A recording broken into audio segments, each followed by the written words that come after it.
Hey guys, what's up? It's Off Meta Michael here. I've got another build for you.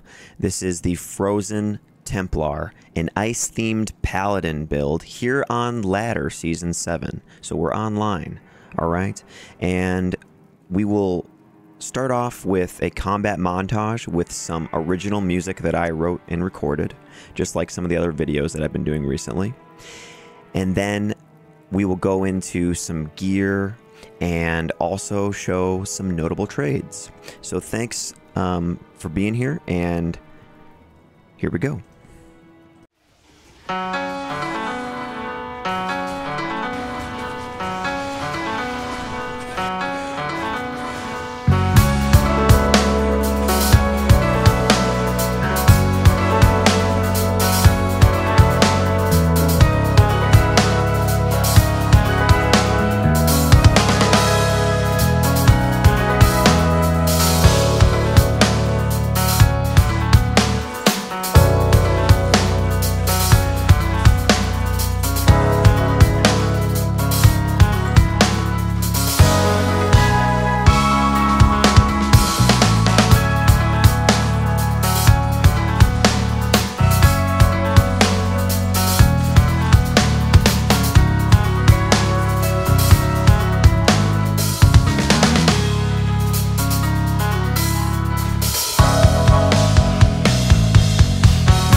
let's look at the gear.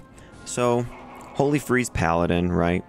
We're at a level 34. When we use our CTA, get one more skill, we're at level 35. Holy Freeze. I guess I'll do that really quick just so we can see what it says. So, here we go. Back to town. So here it is. Level 35, it says 2,780 cold damage, and the pulse damage is 1334. Enemy slowed by 57%, 26.6 yards. So we are using that as a big source of our damage, and we are augmenting it with our Infinity Mercenary, Giant Thresher Ethereal. And he's got just a rare circlet with 6% lifesteal and all res. And then he's got Rattle Cage for more crushing blows, so that his crushing blow is at 65%. And then I have Voice of Reason. So this thing is cool, man. It's got minus 24% to enemy cold resistance, as well as cannot be frozen, and 10 to dexterity. It's got gold, 100 to 220 cold damage, so that's increased by the negative enemy cold resistance. And then there's a bunch of damage to undead and demons. And then there is some attack rating, and then attack rating to undead. You also get 20 Ice Blast on strike, 18% chance, and 13 Frozen Orb on strike, 15% chance. And those are stronger because of the negative enemy cold res, and because of the Nightwing's Veil we have on, plus 20% to enemy cold skill damage. So this is a perfect Nightwings. If you saw some of my notable trade segments on my other videos, you'll know I traded a Jaw rune here on ladder for this item, and it came with the facet in it. Minus 20 plus 20. Isn't that excellent? And 2 to all skills. So we've got Voice of Reason, Nightwing's Veil, it's perfect. The cold absorb and the dexterity is not perfect, but the main cold damage is. 3 to F offensive auras with Magic Find Amulet. Pretty sweet for this build. You saw in the montage that I was using a Spirit Shield and then got rid of that. Used a Hell Rune and Town Portal to remove the runes for the Spirit, and I have the Exile. So this is cool. 2 to offensive auras, fits our Holy Freeze. We get the Life Tap on strike, which is huge. Before I had this, I was using Drax, but I was able to switch to Laying of Hands once I had the Exile. The Life Tap on strike is so good, and it happens all the time. You kind of need it for this weapon, Voice of Reason, because there's no actual enhanced physical damage on it. So you can see my Phase Blade does 32 to 36 because it was a superior Phase Blade. So this is sweet though. We get faster block, freezes target, fits on theme, little replenish life. Max fire resist is nice, so my fire resist is 80. And then the base of this shield had 44 all resistances. And then you get Magic Find and repairs durability. I didn't make it in an ethereal shield. I didn't feel like spending the runes to get that. If I found one of those, I would just trade it most likely. Got Goblin Toes for 25% crushing blow, a nice Raven Frost, Snow Clash because it's on theme, and it does give me 13 to 21 cold damage to my attack. The Cold Absorb is nice since we're at negative 31 cold resistance. With the flat Cold Absorb and the percent Cold Absorb from the Raven Frost, our negative 31 cold resistance doesn't matter. This also has level 15 Blizzard when struck. It can roll a little higher than that. And it's only a 5% chance, but it actually does damage with the Infinity, with the Voice of Reason, with the Nightwing's Veil. That level 15 Blizzard with all of those boons and modifiers can actually hurt enemies. The other ring has just got some attack rating, fire and lightning res, a little dexterity, a little lifesteal, and some magic find. So that's kind of nice. All right, charms. You know, we've got a Torch 1117 Paladin, Annie 1617. These two large charms over here are just attack rating, max damage. I have another attack rating with dexterity because we definitely need attack rating on the build. You know, it says we only have 6,000 with Zeal. If I use Demon Limb, which I do use, I get up to 9,500 attack rating. So anyway, to boost that up a little bit, we've got a Grand Charm with a bunch of attack rating, some dexterity. I found Offensive Auras Skiller. Here's another Grand Charm with max damage attack rating. Another Offensive Auras Skiller. Here's a Grand Charm with max damage, attack rating, and cold damage. Pretty nice, too. Look at that. 5 to 10 cold, 10 max damage, 72 attack rating. Really fits this build. And then here's another Grand Charm with a bunch of attack rating and dexterity. 129 and 3 dex. Cold Sunder, minus 72. I've got a Teleport Amulet that I swap like this. I'll just swap it up here, you know, really quick, and then I'll teleport when I need to get through some stuff. I really like doing that on my characters lately. Instead of using Nausea's on swap. It's just kind of nice to have a teleport on hand when you kind of need it. 317 small charm, another 317 with 1 to 2 fire. And then I've got a Hibernal small charm. This is 9 to 18 cold damage. And then I've got another Hibernal small charm. This is 9 to 20 cold damage with 1 to 12 lightning. And then this is just some lightning res with Magic Find, some lightning res with life, and some lightning res with Magic Find to kind of top us off for our lightning resistance. I am using Skin of the Viper Magi as well. It does give me all res, magic damage reduced. It does give me faster cast for when I want to cast battle orders and use the teleport charges. And the 1 to all skills does increase our Holy Freeze damage. And the Skin of the Viper Magi is blue. And the hue of the armor on the Paladin actually matches the Phase Blade and the shield exactly. It doesn't match the Nightwings, though. The Nightwings is a deeper blue, you know. So anyway, but it's all kind of bluish. You know, I got blue gloves, blue armor, blue shield, blue helmet, blue sword, you know, and cold damage. I also do like the Defiance aura that comes with Exile. Level 13 mine rolled, which is anti-perfect, but it's not that big a deal. The Defiance aura is underneath the Paladin, and I think that looks pretty sweet too with the Holy Freeze aura. So anyway, we're all blued out. Looks sweet. And yeah, that's the setup. Let's see. So if I go to Frigid Highlands, let's just show the build really quick.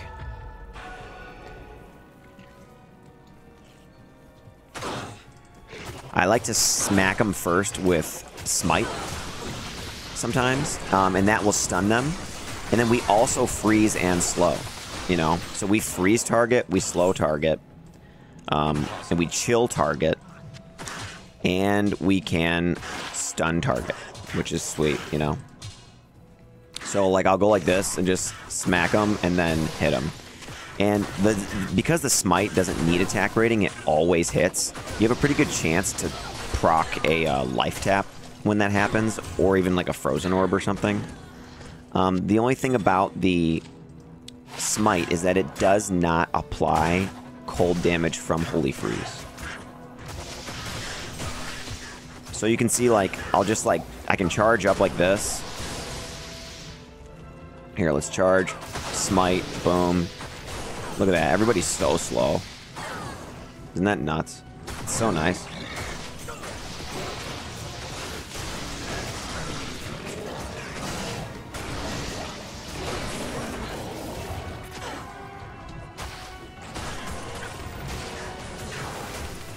But yeah, that's kind of how I play it, though.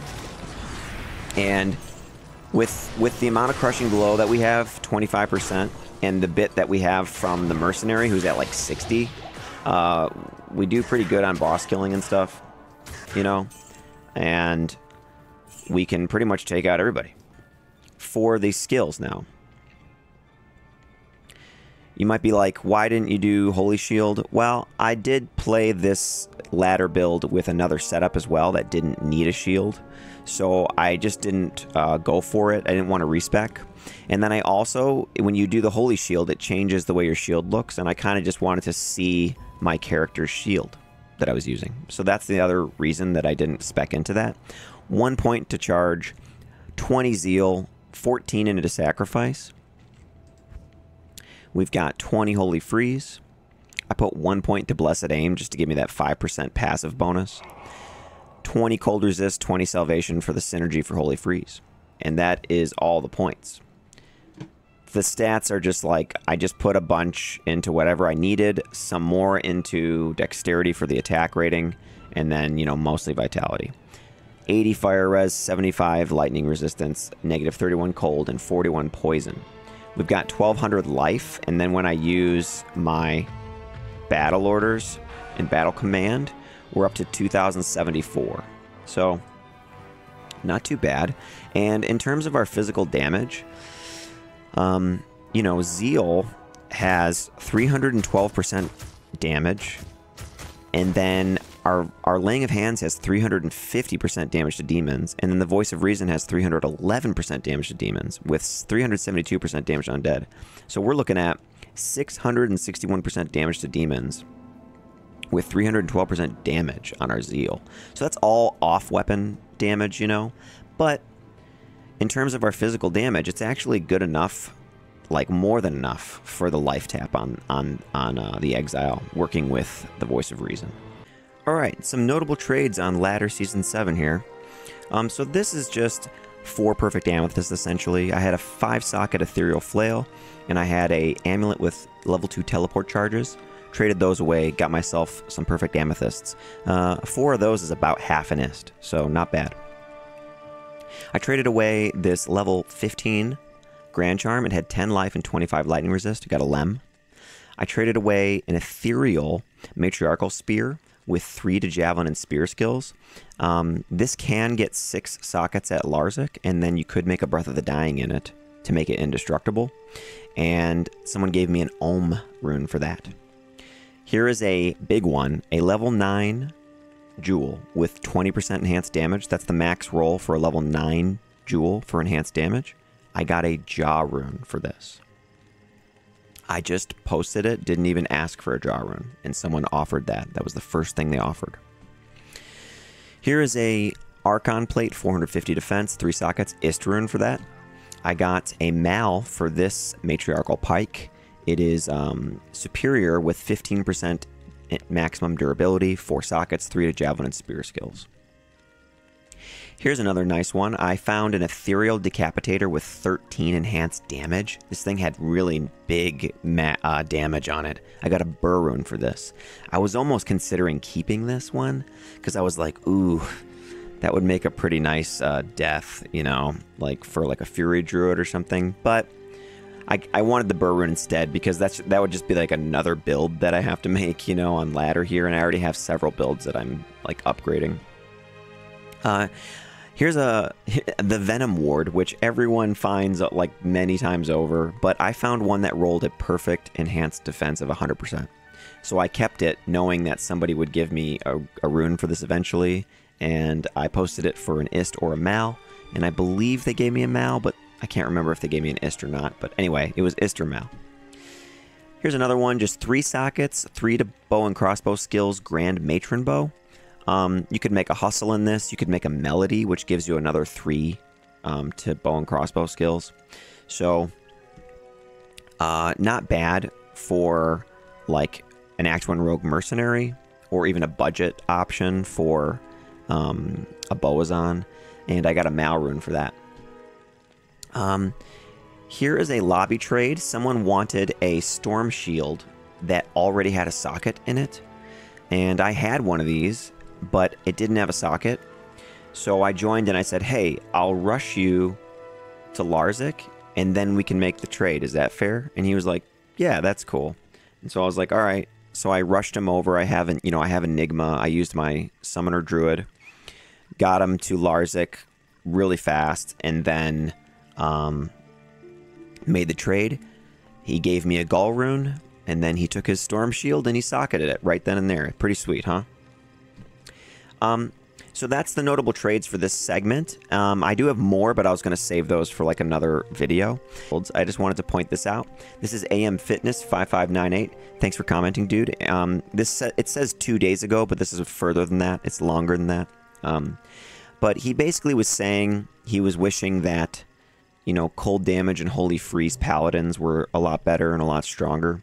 You know, the Voice of Reason needs to have 200 enhanced damage and negative 35 enemy cold resistance on it. And if they did do that, I don't think it would break the game entirely. It wouldn't be horrible, you know? But I think I demonstrated with this build that you kind of don't need that. You don't really need enhanced damage with Voice of Reason. You just need life tap so that you can sustain. So I don't really think it needs that. I think for the rune cost of Voice of Reason, it's fair what the modifiers are. He also said, give us rune words for shield and armor like dragon, but have them synergized by giving a level 15 to 20 Holy Freeze aura. And then he said you could have a damn nice cold paladin if that were to be true. And I see what you're saying, because there's like dual dreams, there's dual triple dragon, like holy fire builds, you know, where you can stack auras. And I don't know, I guess I wouldn't be opposed to it necessarily, but there is something that's cool about D2 that there isn't always a counterpart to everything, you know? It's like, it's not like every rune word is like, here's the cold version, here's the lightning version, here's the fire version, here's the poison version. Like they're varied up a lot usually. So to me, it's like kind of cool that you have to, you can't just do the exact same setup for a dual dream, but just dual holy freeze, you know? So this is my opinion. I think it's fine. Like, I don't think we need more rune words. I think they just need to, you know, balance a few of the rune words and bring up some of the crappy rune words that cost a lot of high runes, and then also balance a lot of the uniques and make them do new things, and then you wouldn't have to create new rune words.